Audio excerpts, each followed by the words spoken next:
Hello there, everyone. Before we get started today, I just wanted to take a moment to talk about a couple of things that have happened here on Beyond the Dragon.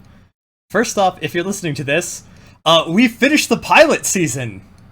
Yay. Yay indeed!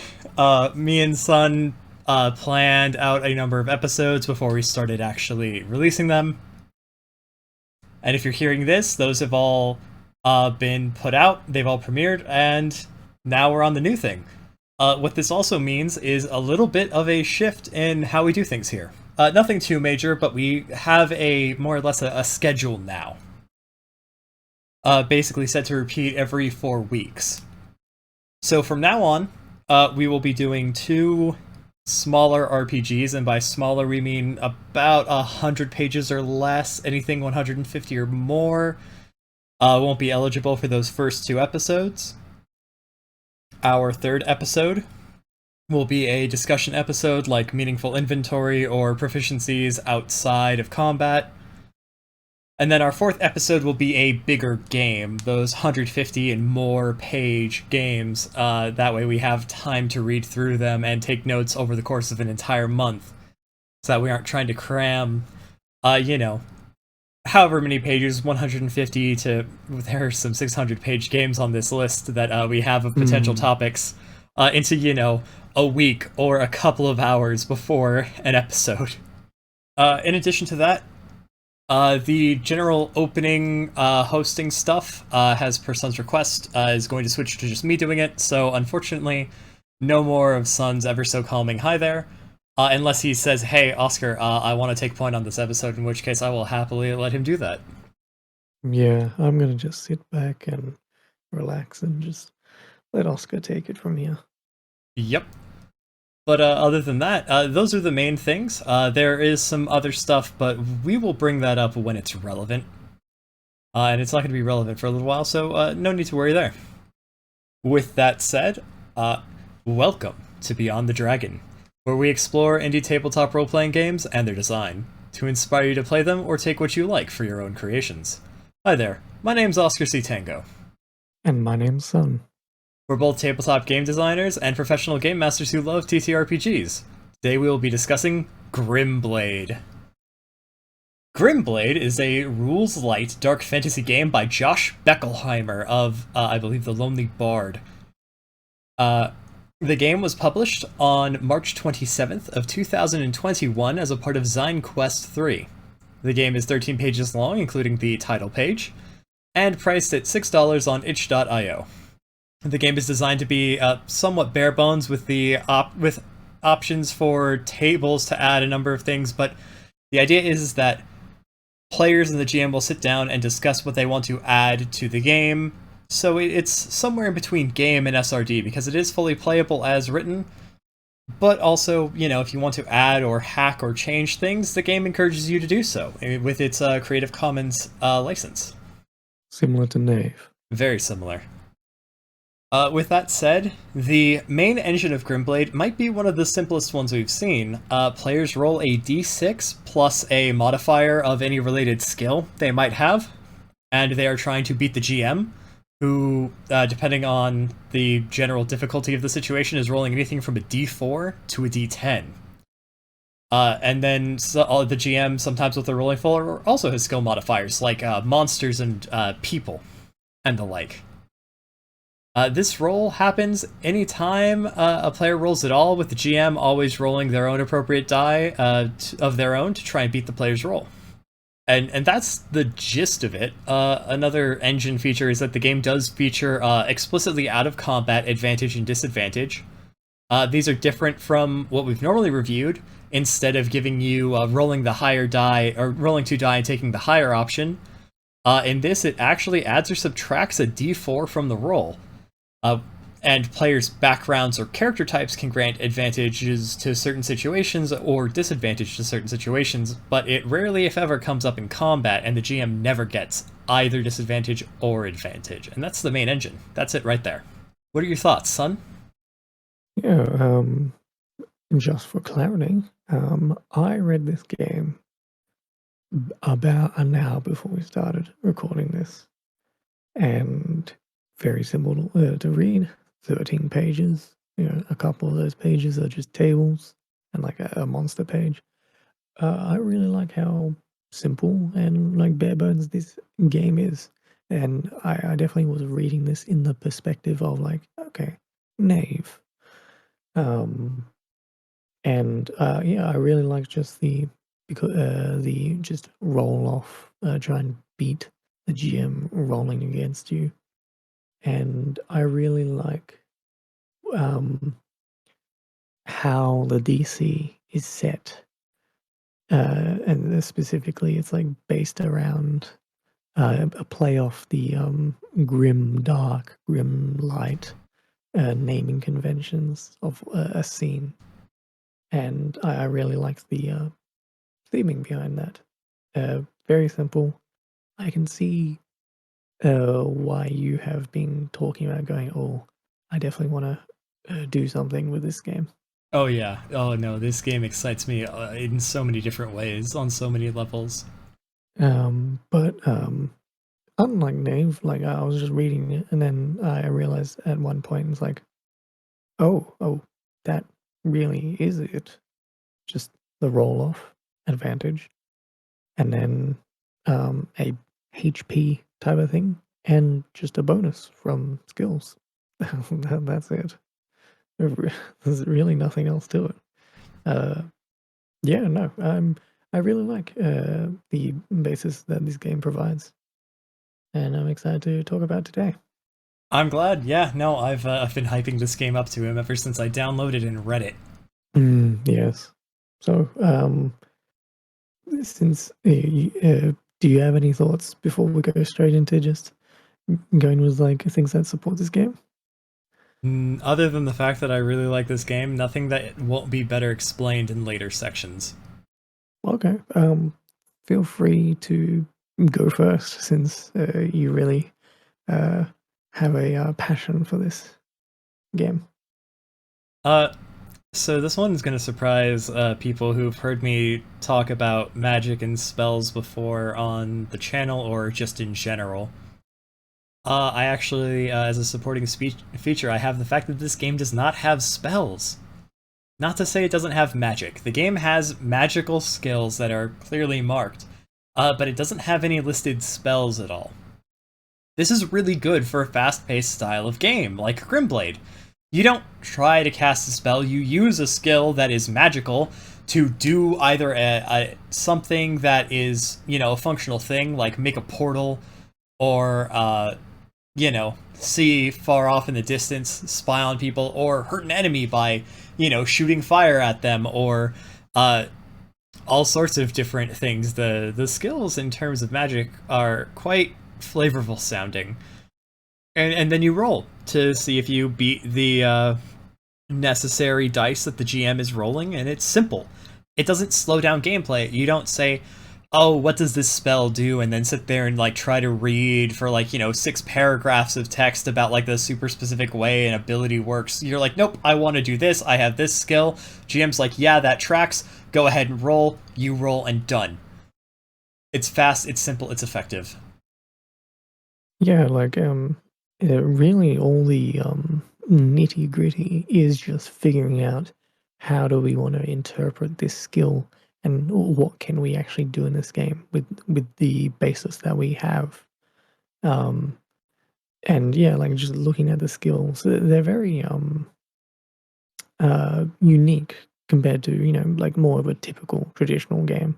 Um, I would not consider like just thinking of the word skill, grave affliction to be a skill. Like, what does that mean? Yeah, I really like how varied and different these skills are.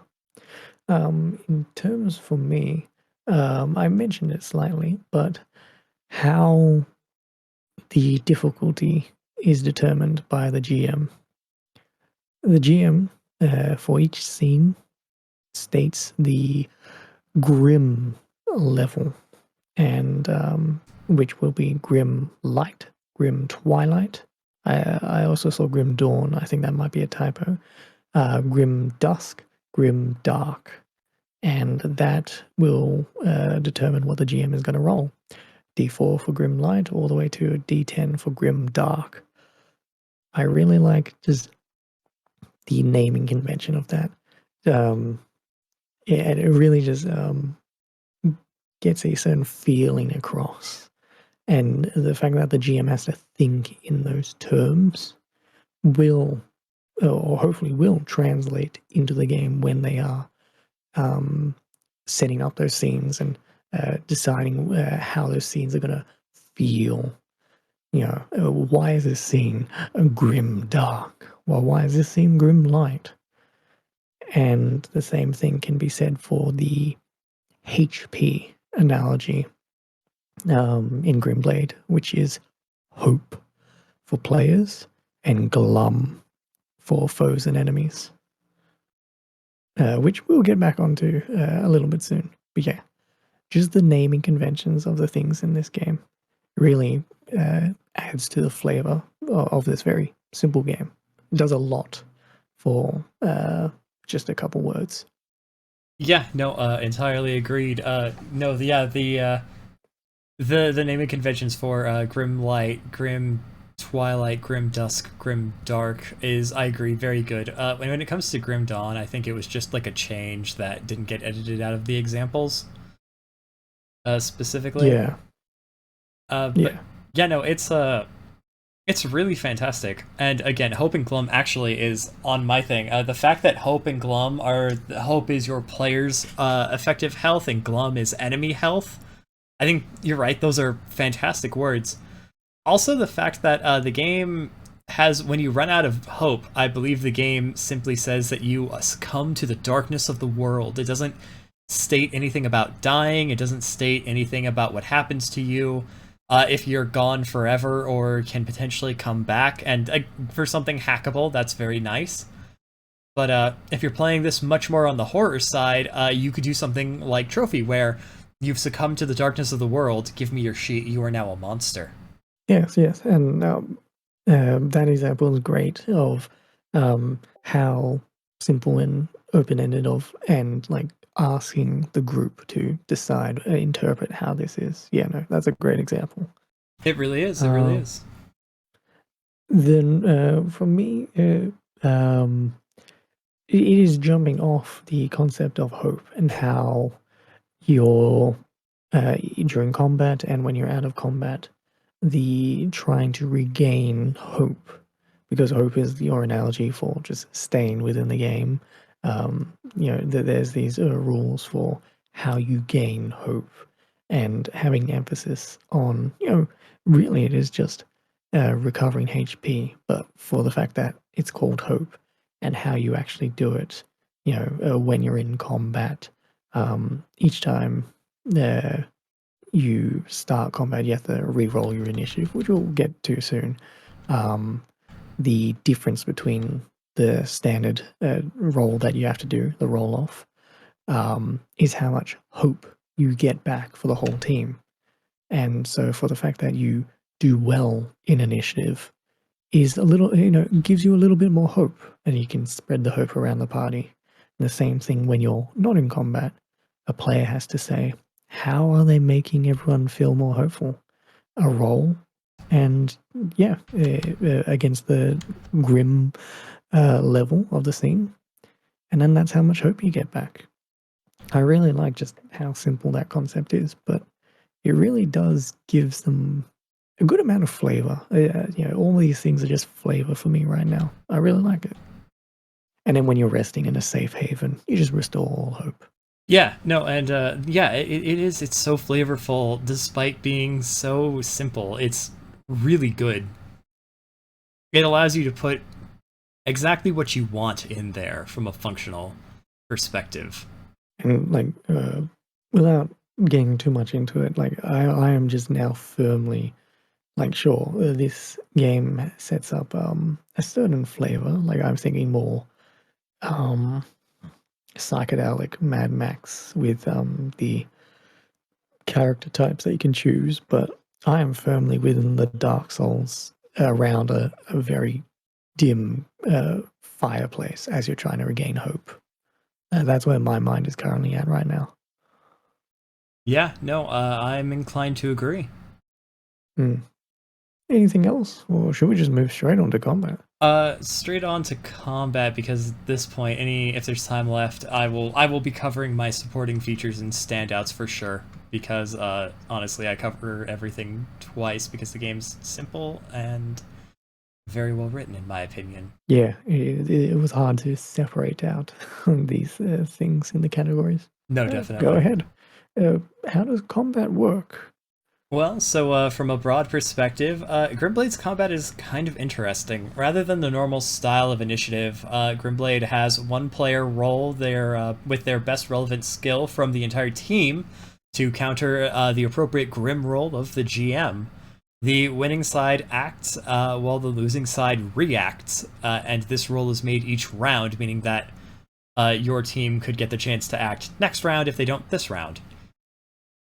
The very interesting thing about this, in my opinion, is that it's it's not initiative. It's not a turn order. It's what are you doing? Okay, roll. And it actually reminds me of a concept called phased real-time combat, which is a replacement I've seen suggested for the traditional turn-based initiative. I'm not going to get too deep into that though, because that's a whole other discussion. But no, the actual rolling is more or less the same as the rest of the game. The acting side gets to roll first, choosing what they are doing and applying their skill modifiers. The reacting side rolls second, choosing how they will react and applying their skill modifiers. So, for instance, there's a dodge skill as well as a large bladed weapon skill. So you could have an enemy roll large bladed weapon versus player's dodge. The difference between the side that wins and the side that loses uh, is the amount of damage actually done to whoever lost. So if a reacting player rolls really high on dodge, and the losing enemy just, if it was like a 1 versus a 6, well, then that's 5 damage dealt to the attacker because they left themselves open, which I think is a really nifty rule to have it there. Hmm. And we should mention, like you're saying dodge, but you don't have to have the skill for dodge. No, very true. You just state what you're doing, and if you have an applicable skill, i.e., dodge, which is listed, then you would add your bonus. Yes. Yeah, and it's a really really good mechanic, I think. And then the other thing about combat that's like makes it at all more like, I don't even want to say complicated. The other mechanic in combat is that Sun mentioned this a bit before. Basically, whenever you are rolling to see who acts, when the player's team wins, the difference is, as he said, the amount of hope that they get back. This could potentially be each round, and it's distributed amongst the team. So even if you are like getting hurt and losing hope, turning the tide of battle and getting the chance to exploit enemy weaknesses, because that's one of the things about acting is it's a chance to exploit weaknesses, deal damage, and hurt people in various ways. It doesn't actually have like a weakness mechanic though.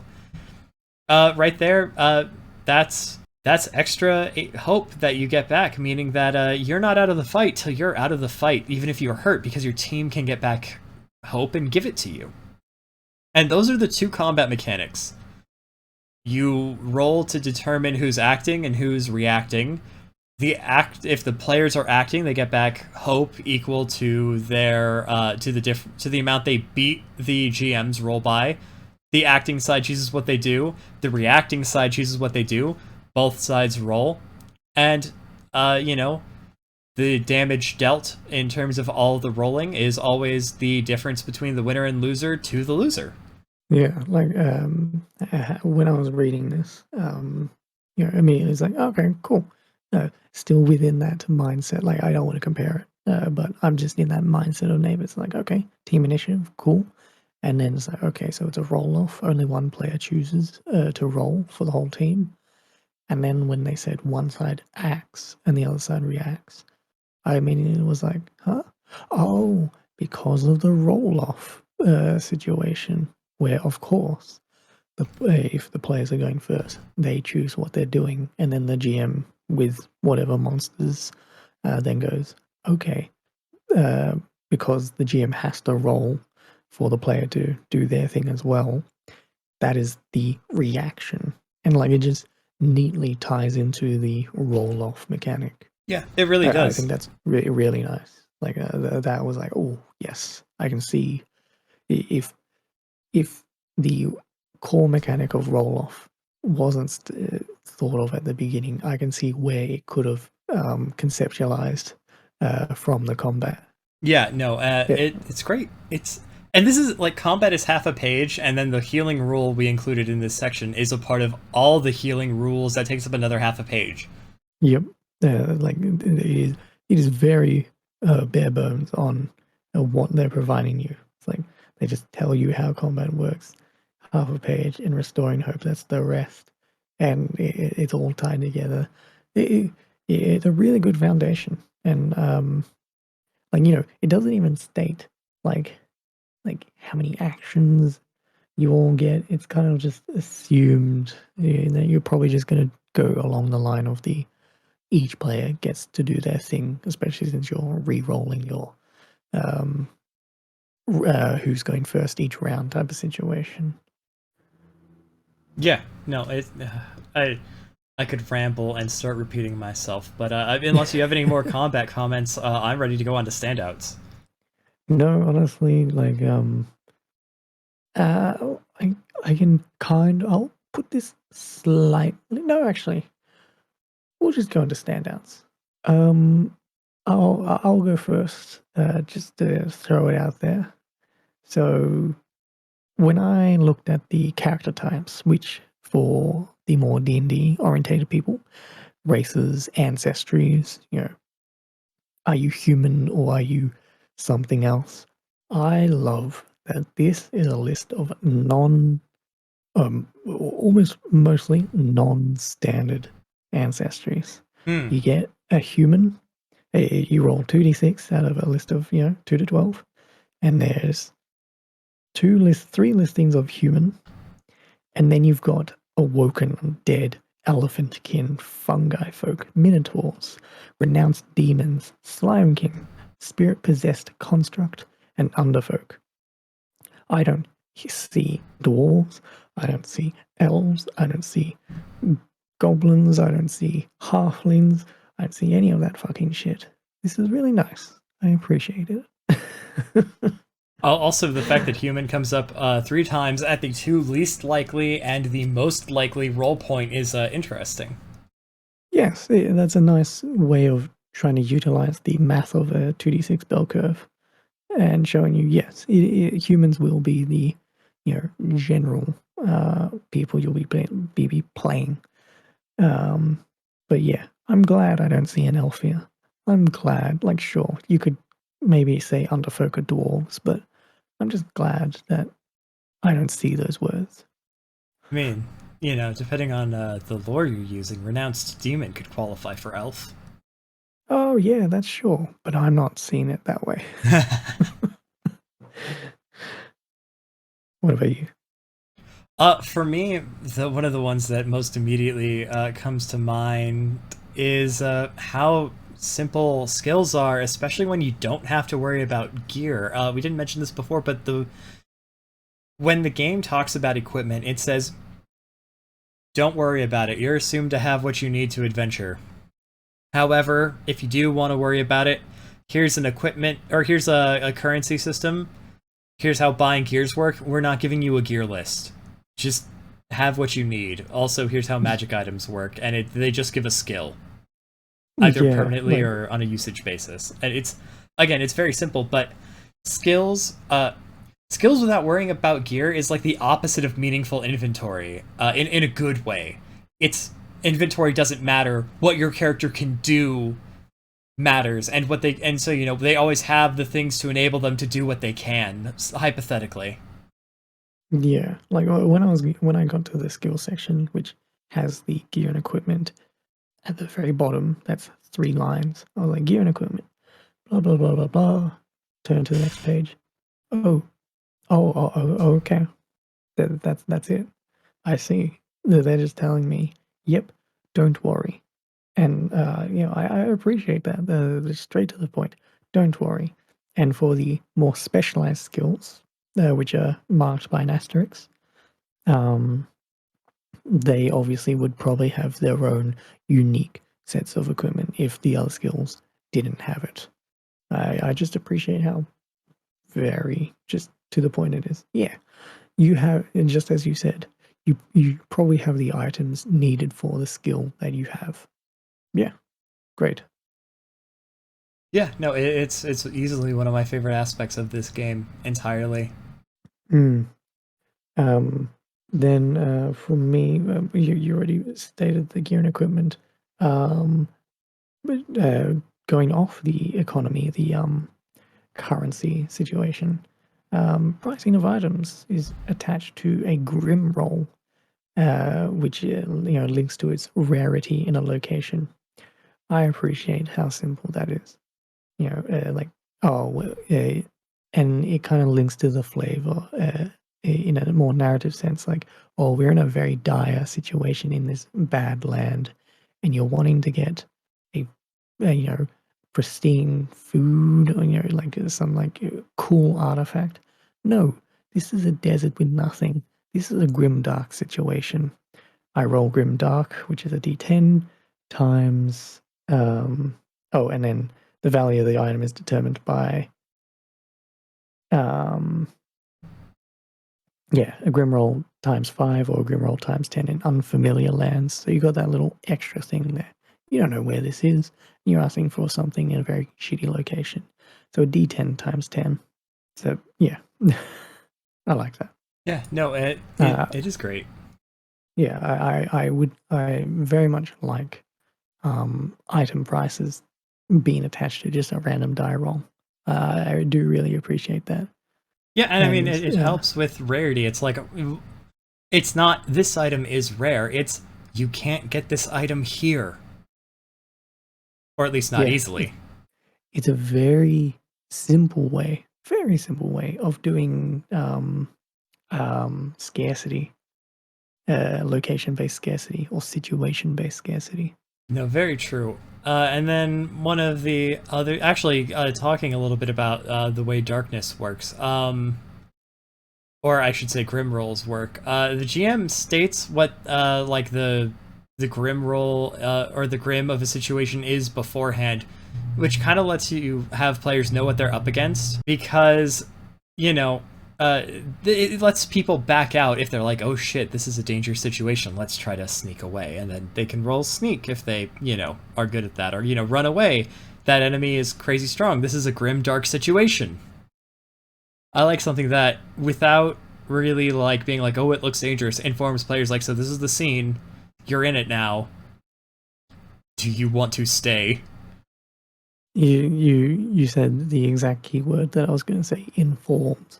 Like this is uh, allowing players to be informed allows them to make better decisions, and can allow them to lean into the situation, and they're more aware of what's going on than us playing these characters out. It reminds me of like more of like an OSR kind of sense, even like a narrative sense. They're one and the same, just different real ways of doing things. Players being informed, even if they wouldn't necessarily, you be aware. But in a way, they probably are. We're just playing these puppets out. They know their world better than us. Yeah, they do, and they would. Hmm. And you can easily like tie it to sure the situation, but also let's say you're going for more like a typical dungeon crawl. Hell, you can just tie it to the level of darkness, literally in the dungeon. Yeah, if it's harder to uh, see, how are you gonna fight as well? yeah, and the worse monsters are probably hiding in the darker and darker locations. So yeah, definitely like that. Um, I like, this is it just goes back to how simple monsters. Um, monsters are a name. They're glum, so they're HP, and two-ish skills, which they're going to be their moves. You could say technically. A slime snatcher has 4 glum and has the snatch skill for a +2 bonus, and a consume skill for a +3. Consume with a bracket saying must be snatched. So it even ties in a little bit of you need to have done the snatching before you can do this skill. And that's it. There's nothing else for monsters. Very simple. And, some people won't like that. But this just ties into the game and doesn't try to complicate things at all. At all. Yeah, no, very true, very true. But yeah, and then for me, I mean, stuff that we've talked about a bit just in combat, I really like acting and reacting. It makes a lot more fictional sense than typical turn order. One side basically has the advantage to do a thing, and they get to act on it, and the other side tries to be hit. Because, if you think about it in like, say, traditional type of game, say Cyberpunk Red, you have six, gangers trying to shoot your Netrunner, and it's like, okay, so shoot, and then like all 6 of them go first, and they all shoot, and your Netrunner has 8 reflexes, so they're rolling to dodge all these bullets in what is in game a 3-second time frame, and then they get to stand back up and shoot as well. And we're supposed to be believing that, like in the fiction, this is all happening at the same time. That's the thing all the games say is, oh, well, a round always happens at the same time. A turn is just a breakdown. But, like, no. One side gets to be aggressive and the other side has to not get hit. It makes more fictional sense. And if the person who's acting loses, they left themselves open and were countered. There's a parry skill. You parried the blade and stabbed the motherfucker. You dodged behind him and stabbed him, and you're right, it sounds a lot like Dark Souls. You took the hit with your armor and you hit him with a club, or burned him with fire. It's a good narrative style of combat that doesn't change or overcomplicate how anything works with a core mechanic. Yeah, like that action reaction thing like kind of reminds me of like another game that does in a different manner of doing the one side will act, the other side will react. Lumen, or let's say Light, since we did cover that. The players are always just going. They are always the actors. And when they screw up, then the enemy reacts. And it's kind of in this way too, because the actor, whoever won initiative, will act, and you have a roll off. So the enemy will then react, but only if the reactor is successful would the reaction actually mechanically take place. So yeah, I'm definitely liking seeing how another game does that concept as well. Yeah, and then another thing that just kind of ties into that is the idea that you gain hope back whenever you get to be the actors on your team. It makes sense because it makes hope is not the integrity of your body. It is not your weak, moldable mushroom flesh, or whatever. If you pick one of the other ones, it's your will to fight. It is your ability to stand up and say no in the face of overwhelming odds, and the fact that gaining an advantage gives you a bit of that back is a good mechanic. Yeah, no, I really like the there's a weird now, like since I'm using Light as I like how they did the actor reactor thing. I'm gonna bring up Light again. Oh no, Lumen with the loot rolls at the end of a round. Yep. You roll, and typically a loot roll can provide HP. And typically, if you don't need the HP, you can just give it to someone else.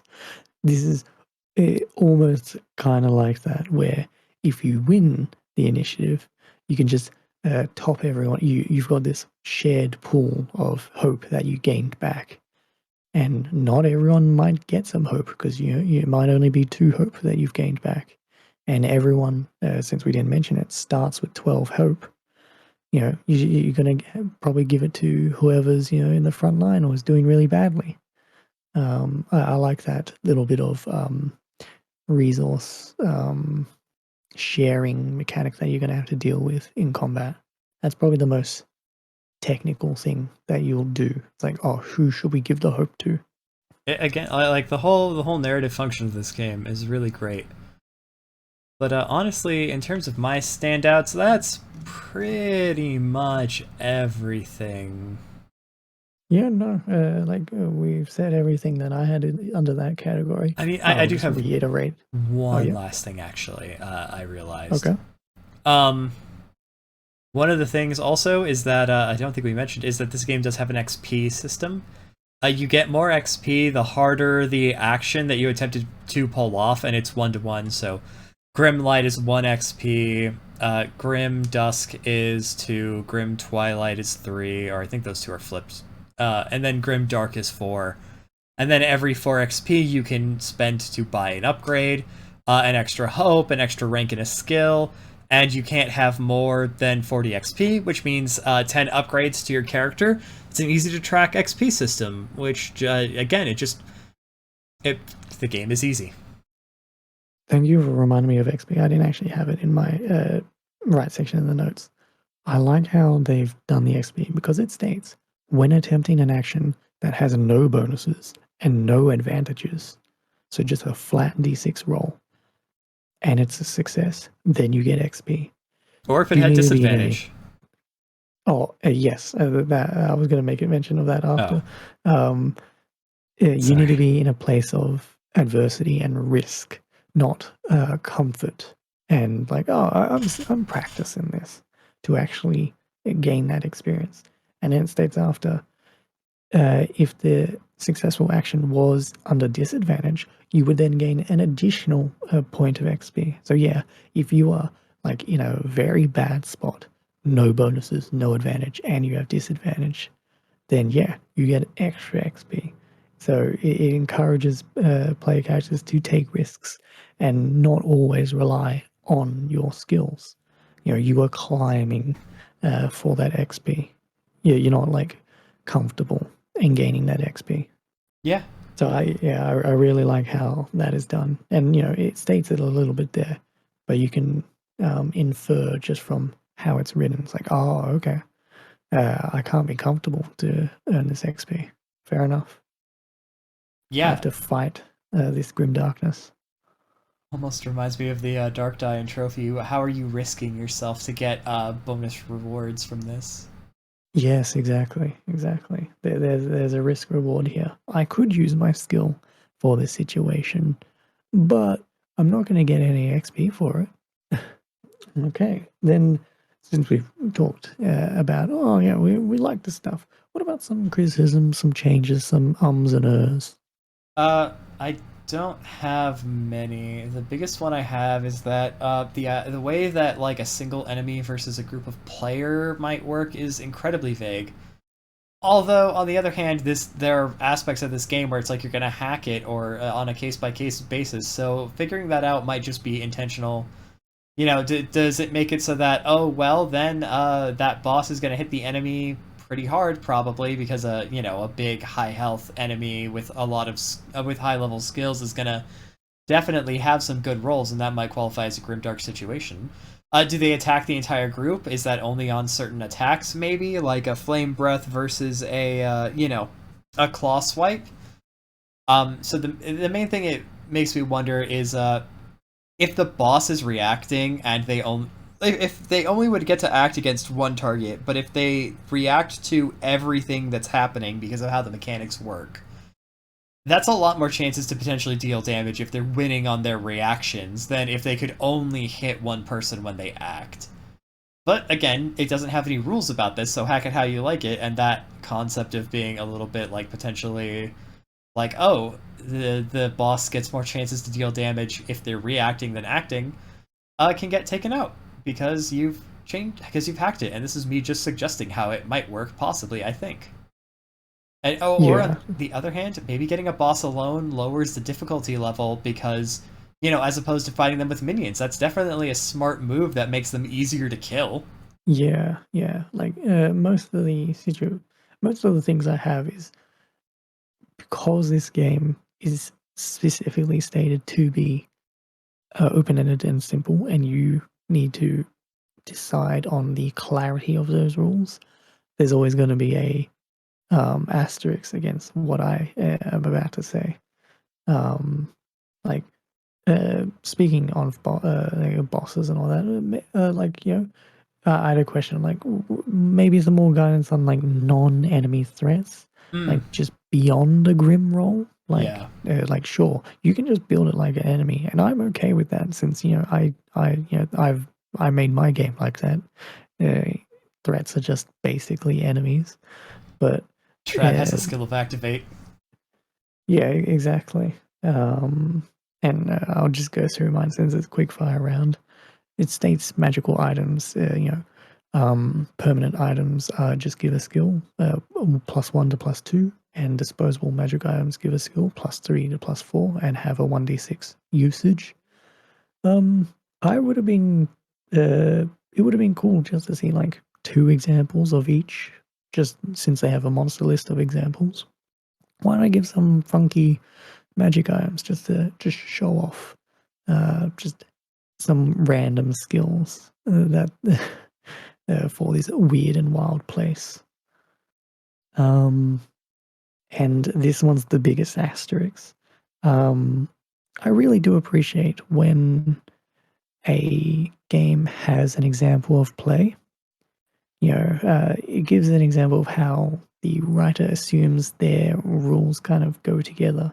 Doesn't have to be prescriptive, it's just how they kind of consider it. But because of how this game is made, that wouldn't really fit here. So that's my biggest asterisk, and really I could just not say that. But it's Mm. I tried to think of things since I didn't want to just say, oh no, nothing. I'm trying to think of things for this game. I mean, you have more functional ones than me. My only other thing that I have is that there are errors in regards to Grim Twilight. I think has taken the place of Grim Dusk in one of the examples given on just like how the math works, and then the other one is like uh, Grim Dawn is a thing that doesn't exist anymore. Mm, yeah, But those are but like editing errors. Those are hardly game problems. no, no. But yeah, so I did my best. Oh, and the last page is a table of inspiration. Um, for how open ended this game, I would have been happy if they gave like a couple more pages Hmm. just for like different concepts, or maybe like they have an inspiration table, but I would have been happy if they had like a slightly more focused one on threats and lands and um, arcane, for maybe that little bit of a magic item kind of inspiration generation. But Yeah, yeah, but on the other hand, on that one page with the inspiration for like locales, there are 1,296 possible combinations on that. So, yeah, no, it is fair enough, but maybe even just a little bit more organization on those tables to like really just clearly state like here's a selection of tables for object words, hmm. stuff like that. No, yeah, you But know what? Fair enough.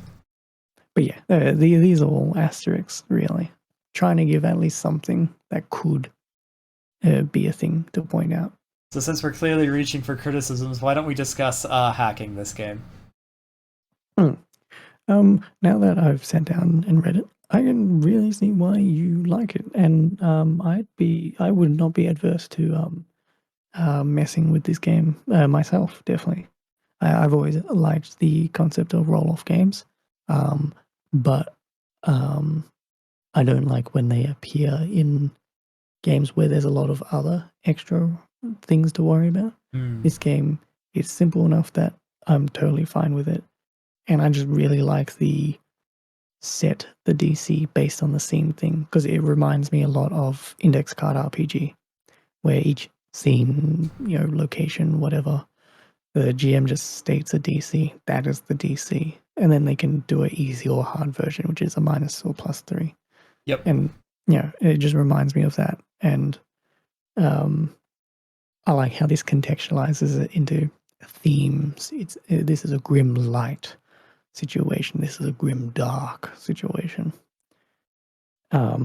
If you know, to be boring, but that's just where my mind space is. I would immediately go to Dark Souls or Darkest Dungeon for this game. Yeah, actually, I also have Darkest Dungeon on here, where darkness is either a living thing that presses in on you, or you actually do have to track torches and keep them lit. Uh, and then the lower the torch gets, the harder the situation is, which you did touch on earlier. No, I also have that, and I think that could be a lot of fun. Yeah, no, definitely. And like, honestly, I like the idea of like us both attacking Dark Souls, or both attacking Darkest Dungeon, or the same thing, I guess. Using this and see how, because of how loose it is, how we make our own, I guess, slightly loose versions of them. Um, no, like with your torch situation, I could see it being like, to keep the tracking simple, you burn a torch, and for, you know, a 1d6 scenes or 1d4 scenes, maybe, the grim level is lowered by one. That's it. No Hmm. more beyond that. Yeah, that would be You can just simple. have the d4 out and you can just keep turning it as the scenes keep going. Please have the floor, since I feel Ah. like you had more concepts since you've read this much earlier. Oh yeah, I mean I have a few.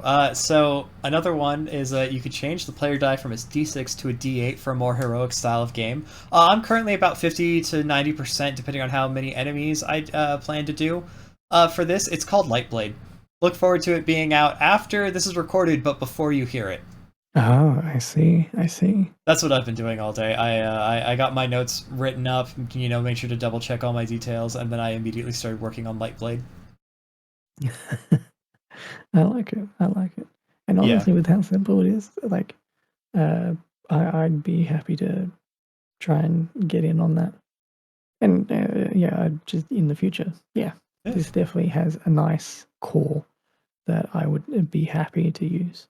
Yeah, Um, for anyone wondering, I didn't see the Creative Commons license the first time I read it. I also have like you can literally go to the GrimBlade itch and you can see my comment saying, "Hey, do we have permission to like sell the hacks we make of this?" And Josh Beckleheimer himself was like, "Yeah, go for it." So no need to worry about hacking at all. Uh, mm, you have the blessing of the author. yeah, yeah, yeah. I'm just really just focused on just I like the concept of the themed DCs and how HP is your hope, and you just regen hope based on if you're doing well, taking the advantage in combat. I really like that, and I would play around with just those two concepts. Definitely the skills and all that, nice and simple, just a bonus. I wonder, like, I'm just stuck in this pit of Dark Souls and Darkest Dungeon. Burn a torch, you're definitely sitting by the campfire, uh, and having that regain hope scene, and maybe to add a little bit with the more Dark Dungeon, that you have a very loose set of conditions that you know either restrict you from gaining hope for a scene, or you take away hope um, for unskilled actions, or when you're at a disadvantage whenever you roll, things like that. Hmm. You just act just passively losing hope each scene. I I can see that. do. Yeah, well, one of the things is that for this game, with how simple it is, it wouldn't be hard to make like a bestiary for it. Wouldn't be super hard to make a setting or an adventure for it where it's like, yeah, this is compatible with GrimBlade or you know any GrimBlade equivalent, more or less. Because enemies don't worry about messing with the core mechanic, and if they do, it's not like it would change the core mechanic. It would just do something like, for instance, oh, this enemy, you know, always makes the situation more grim. Then it's like, oh, okay, then, you know, as long as you're not at max, as long as you're not at grimdark, you know that this enemy will always make it one step worse than it would normally be. Uh, Mm, mm. and so, or like even you were talking about magical item inspiration, like this game is somewhere in between an SRD and a game. You can make and publish all these things for this because mechanically the game is incredibly simple and straightforward. Yeah. as we continue to talk about, I think GrimBlade can easily sit amongst my SRDs I would go to. The Into the Odd, the Knave, amongst those. I can put GrimBlade there. It's a very fast, approachable uh, platform to build off on, and very hack encouraging. Yeah. Um, Yeah. No, it is. It is hack honest, encouraging. honestly, I'm just gonna keep spinning my wheels here because I've run out of things to say, and All I'm right. just gonna keep going. Yeah, no, this is good. Then, you know what? Let me just fire off my next two. Okay. So change like the concept of combat into something else, like a banishing. And you could easily make a kind of investigative, like anti-demon game. Like I don't want to say the one that we all know that we're thinking of, if you know what I'm talking about, but like Dresden Files maybe, or trying to think of something. Just pick a demon hunting anime where they have to do intricate shit to banish a demon. Or Uh, you could just go video game phasmophobia type of yeah, situation. yeah. Well, I haven't played that, so I wouldn't know. But Ah, no, no, okay. no. So you could very easily take combat and turn it into investigation, and instead of you have whatever, like you're coping or what have you for to replace hope. And what players have to do is they have to, while they're dealing with this scary spirit demon, whatever, they have to run around and like try to use their actions to perform like various rituals to banish the creature. Where basically it's whatever its glum equivalent would be a banishment clock that you have to drop to drive out the evil spirit. And so I think that would be a pretty nifty, like very heavy twist variant of the game. Yeah. So speaking of that, like uh, making monsters more complicated is with the example of the snatch and then the consume skill, which they must be snatched already. More nested abilities, and Hmm. even nested glum levels. So this is even my final form type of situation where Yeah, once you've reduced their glum to that, they have new skills with this second stage of this monster, and all it is just an indent or a dot point, and then you're good to go. Really. yeah. No, I could totally see that. See, I'm glad that you came up with more ideas because for mine, I was like, a ghost has like telekinesis, spook, and like spectral image. And these are all Hmm. just things it rolls to like terrify the players while they try to like, fucking shout Latin, banish spirit. I'd have to like sit down and actually write out like what a skill list for this would be for. But the idea is that players work on expelling a spirit. But you're right, that more complicated monsters, you're right, just a line, just a dot point. It's good. Yeah, and that's the fact that this game is so simple that a complicated monster it really is just a dot point. Yeah, that It, it's great. It's so simple, isn't it? yeah, but and then of course, like I think it would go against the concept of the system, but um, for some people, maybe you want to add range bands, zones of some kind to Hmm. allow for uh, those boss monsters where it's like they can do damage to the whole group or things like that. Yeah, I think it'd be interesting how you would make the singular enemies work against a whole group of people type of situation. Yeah. That would be something that I'd have to sit down and think about No, yeah, off camera. definitely. Unfortunately, sometimes when we have ideas, it's more of a we could probably do this if we sat down and figured it out. But Yeah. I have two more concepts, although one of them is definitely more of a hack than a game swap. The one that's not more of a game is God. This name is really uninspired. So I have it written as Darkblade. I think I would change it to Monster Claw. Where Okay. you are monsters or some kind of like world-ending cult or the demons, the worlds of darkness, the forces of darkness, fighting against light that has consumed the world broadly. So you have more or less the same mechanics, but significantly changed skills, and you would want to basically, like, you're not like bringing light, you're bringing darkness. So working on a mechanic to like kind of track how devastated the world is by your actions, so that that way either you could just be monsters in a dungeon and it's like, oh, dungeon attractiveness by like being seeming more dangerous, so more like stronger champions will come and try to purge you, or if you're playing the cult, oh, like the world eater comes, and then you have like a progress bar to that based on like your exploits that you've been doing. And I think something like that with a couple of different like scales of play focused on just playing explicitly evil would be pretty easy and pretty fun. Yeah, yeah. But beyond that, I'm just thinking of like, oh, for a hex crawl, you could like mark different hexes as different grim levels as a basis for like more world and like faction play. Oh, this town, their grim level is currently this. I'm just thinking of how you do it for more, hex scroll play. Mm-hmm. Yeah, definitely. Yeah, but no, anything else? The last one is just sci-fi conversion. It's not even written in my notes. It's just a thought I had while working on Lightblade.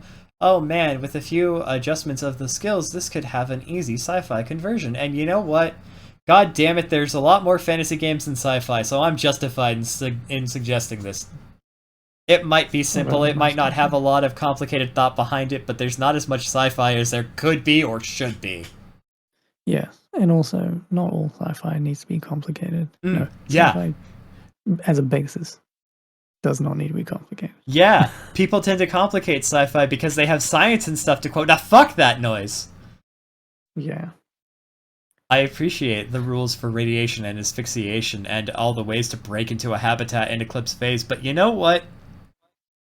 Sometimes I just want to be like, well, you're trying to break through the airlock. This is, you have the lock-picking skill or the door-hacking skill. This is a, space light. It's grimdark right now. Ooh, or no, like, you know what? Actually, a radiation tracking would be pretty cool. It's like, this is light radiation. Go ahead and, I'm rolling a d4, you're rolling me a d6. Boom, done. Doors open. Good job. And maybe for a sci-fi thing, instead of grim, you like tie it against the coldness of space, or something Kelvin. along those lines. Yeah, absolute zero is the hardest it can be. Yeah, stuff like that. But yeah, no, like those are all just like my hack ideas. It's such a simple engine. It's roll a fixed die as a player against a variable die for the GM, and then add modifiers, and whoever rolls higher succeeds. You could flesh out all sorts of settings. You could flesh out all sorts of monsters. You could toss in all sorts of items. Your own little inspiration like packets. I mean, this is a ZineQuest game. Just make your own little like tiny 1 to 2 to 5 page supplement and toss it out there. Why not?